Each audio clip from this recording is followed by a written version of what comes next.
Hello, everybody. OG here, coming at you with a review about the Orlando regionals that happened this weekend. Before we get into that, though, you can see in front of you we got a binder here with some older cards.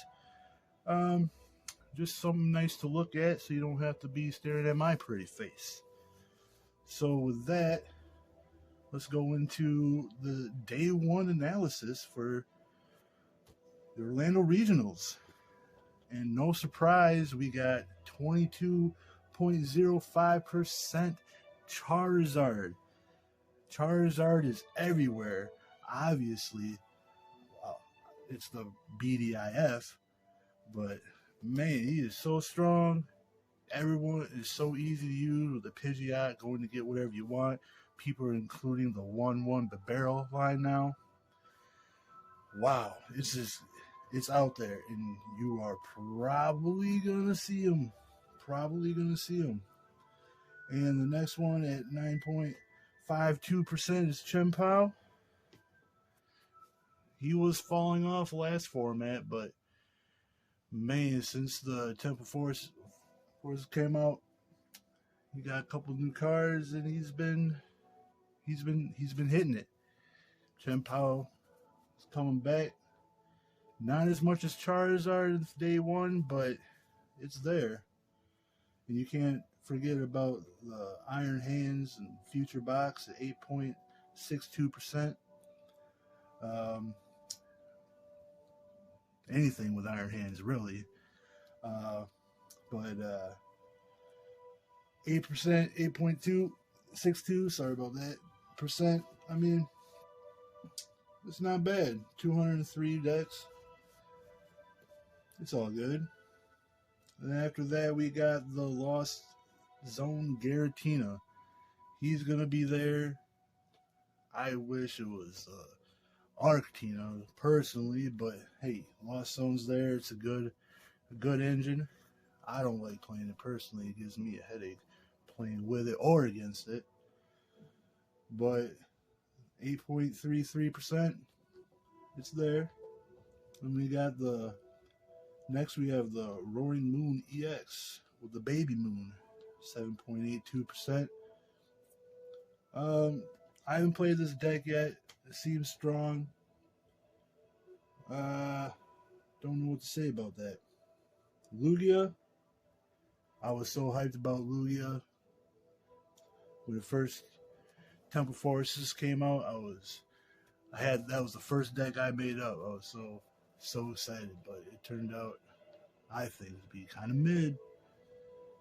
6.88% day one. It's there. 162 people playing the deck. Yeah, we'll see how it goes. But then after that, it goes into day two, and right as rain, all there is, Charizard right there. 19.5%, 48 dex conversion. Man, BDIF, what can I say? It's all there. And then Chien-Pao, that's there again. 10 point, almost 11%. Look at that. Chien-Pao, force to be reckoned with. I think it's one of those decks that's going to be coming back, challenging everything. You can one-shot. Man, Greninja's in there, taking 2 prizes on Comphase and little itty bitty Pokemon. Iron Hands, Future Box, still on third. Then we got Lost Zone Giratina, 9.35. Doesn't seem any much different than day one, really, except for Lugia's second to last and his Ancient Box in the last spot. What happened to the Roaring Moon? Maybe it's turning to Roaring Mid. But yeah, day two, I was watching that. I sent out a short telling you about this video today while I was watching it. There was some crazy, crazy matches. I was hearing the crowds in the background of the matches just going crazy. Wish I was there, participating or spectating. Good energy. Love the community. But that's the day 2. And then after all that, we go to top cut, top 8 decks. 2 Charizards in top 8. 2 Chempows in top 8. Then we got a Gardevoir, which I didn't think it was going to make it, but it looks like it's going to be a better deck than I expect. And then we got that Ancient Box, the one with the Baby Moon and the Baby Koraidon. I like that deck, actually. I think it's pretty fun. And then we have the Mooned and the Dunsparce deck also in top 8. I like that deck. It looks fun to play. I heard it being called Duns and Dragons. I'm going to have to make that deck just because of the name. Love that deck. Duns and Dragons. So, yeah. So, out of the top 8, the ones that got past is a Charizard, a Chempao, an Ancient Box, and the Guardy. Got top 4 out of that. And then the top 4, the Zard beats Guardy to get in its final cut. And the Ancient Box wins against Chempao, which I was actually kind of surprised. But there was some crazy, crazy matches. And I mean, around here, it was so nice outside. I don't expect anybody to sit home watching that. But I watched it.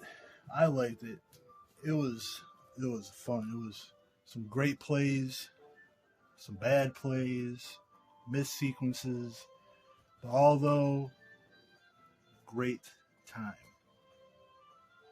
So in the final, we had Charizard versus the Ancient Box. Wow. The Ancient Box almost came out and won, but the player that was playing the Ancient Box kind of got too fast at the end and kind of showed he had that boss and didn't know that Charizard had that Professor Turo scenario in his hand. And he just kind of went kind of fast, and he might have been able to pull some out if he probably made some different moves. But all in all, Charizard came out on top, of course. BDIF. So, Charizard, he is probably going to be there at one of your local cups or challenges. All right. I mean, 22% or higher in regionals. I mean, it was like that during the European International Championships. Let's just say that. UIC. There we go. A little tongue-tied there. But, hey, Charizard's out there. Charizard's good, powerful. Is the deck easy to play? It can be if you know what you're doing. If you don't know what you're doing, you could probably leave some plays out on the table. But, hey, BDIF. Chempao, you're probably going to see it when your cups or challenges. It's one of those turbo, well, not really turbo, but it gets going. It gets going, and it takes some wicked knockouts. And you got people put those iron hands in there to take an extra prize on the little guys, or set a big guy up and take an extra prize on the big guy. 2-3 prizes a turn. Chempao is going to be there. With the Dark Horse deck, I think that you might going to be seeing that people are going to probably be picking up and playing is the Espathra EX, the green Terra Pokemon. combats against Charizard.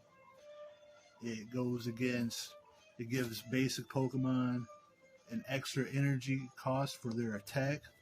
So things like Ancient Box and Lost Zone and all that stuff, it's just a pain to go up against. At the last cup I participated in, there was a guy that had an Expathra EX deck, and he was going ham. I didn't get to play him, so I would like to play them. I want to see how I would have fared up against that. Kind of test my might, you know what I'm saying?